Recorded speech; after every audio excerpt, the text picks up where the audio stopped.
que chocou no raciocínio da Carmen Lúcia foi ela dizer, não, eu sei que é censura, ficou com um jeito meio desconfortável, ela falou, mas vocês querem fazer isso por um tempo, apenas por um tempo, então, vamos fazer. E eu não sei se é muito diferente do que aconteceu lá no início do regime militar. Também se tinha uma impressão de que não, é só um pouquinho, já vai convocar a eleição, é logo ali, aqui na frente, relaxa, pessoal. Então, me vem essa coisa, Leda, de que eu coloquei até há 15 dias atrás, na minha coluna da Folha de São Paulo, que eu chamei de ladeira escorregadia do autoritarismo. E 2 semanas atrás, antes de tudo isso, fiz uma analogia com as leis de Newton. A tal da ladeira, ela obedece às leis de Newton. É a inércia. Você não precisa fazer muita coisa para essa coisa já ir na direção quando você começa esse tipo de autoritarismo.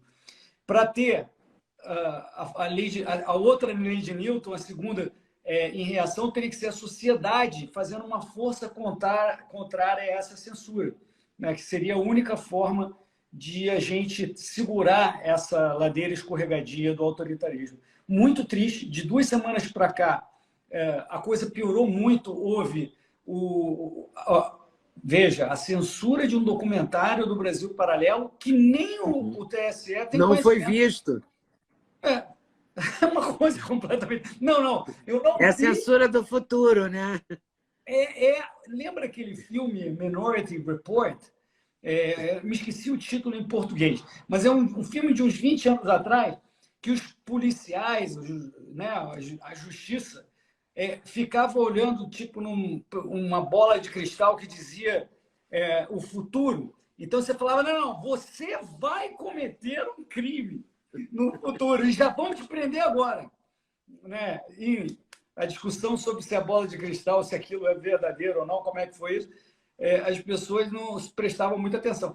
Eu acho que esse filme informa muito sobre o que tem acontecido, em especial essa coisa do documentário, porque nem eles viram. Como assim? Eles não viram, já falaram, não queremos ver.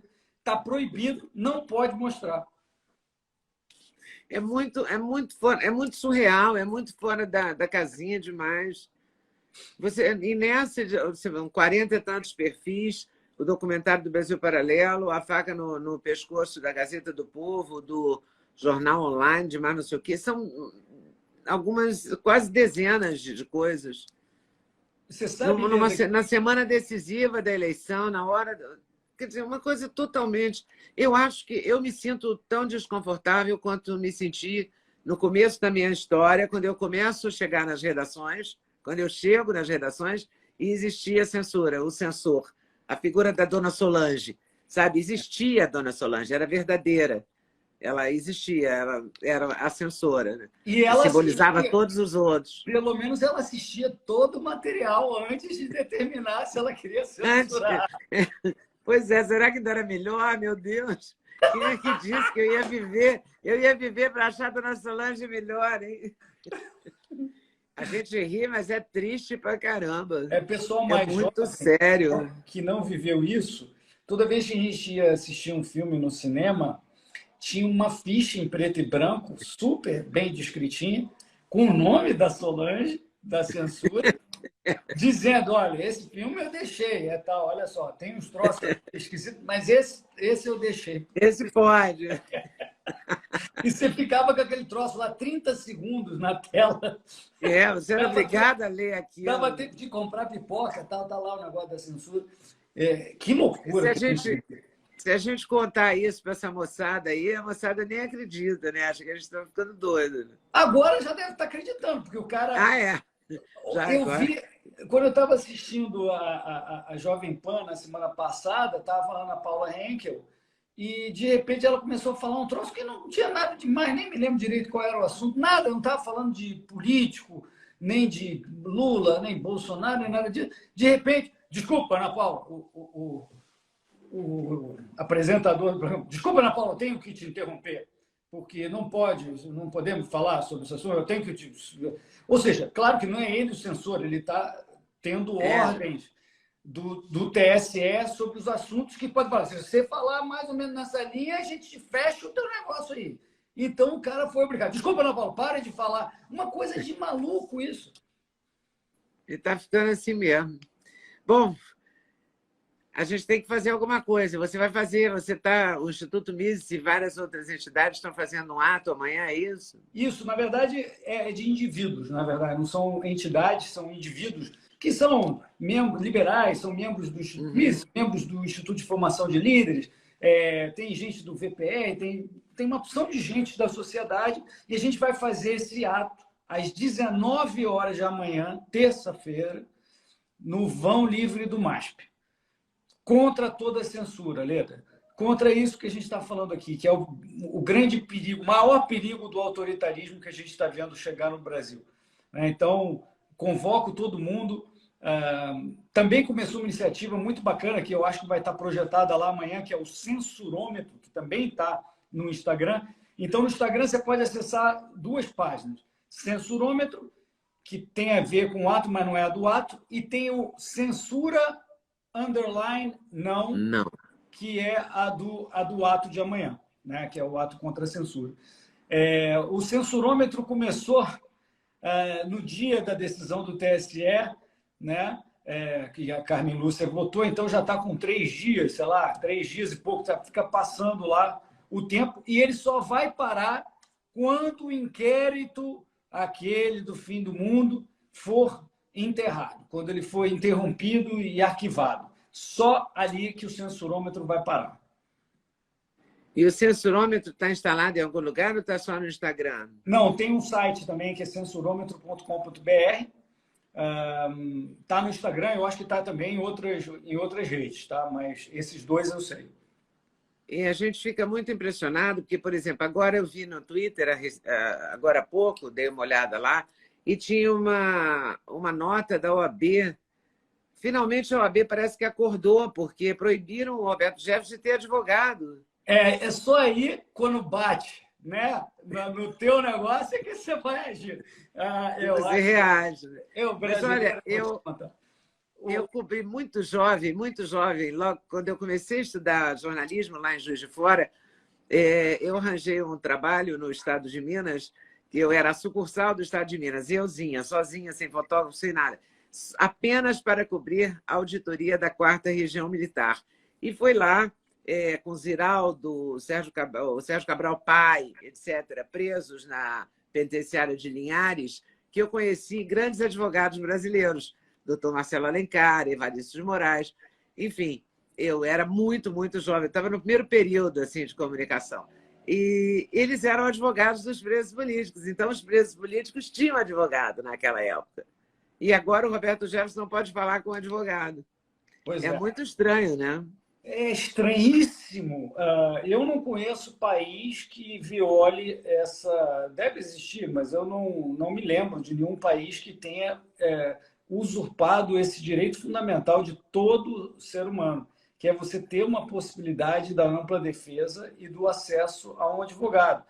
E os países, inclusive o Brasil, eu acredito, quando a pessoa não pode pagar um advogado, o próprio tribunal aponta um advogado, olha, você não tem, a gente te coloca um advogado para você. A chamada defensoria pública, né? Defensoria pública. E agora o cara não tem nem acesso a advogado. E aí vem a OAB, agora finalmente acordou. Eu me lembro que quando meu pai, que foi do governo fazendo desburocratização, ele queria instituir os juizados especiais de pequenas causas, para causas pequenas até 40 salários mínimos.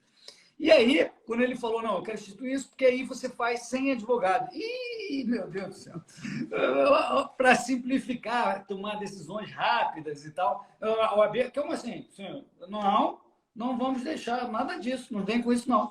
E foi uma briga tremenda, tremenda. E eu me lembro que, no final, teve que admitir entre 20 e 40 salários mínimos um advogado. Mas de 0 a 20, aí o meu pai ganhou. E no final, que loucura isso. Mas, pelo menos, não vamos reclamar. Foi uma declaração positiva da OAB, defendendo que, mesmo os piores seres que existem, tem direito a fazer uma ampla defesa, né? Tem direito a ter acesso ao advogado. Isso dá também para a gente um conforto de que se a OAB acordou nesse caso, talvez ela acorde para outras situações. Bom, Não é? tá Uma vez otimista, acordada, talvez ela enxergue outras coisas. Você está né? otimista, eu quero ficar otimista que nem você. Mas se não ficar otimista, eu não aguento o tranco. É verdade, é verdade. Não, é verdade. Você acha...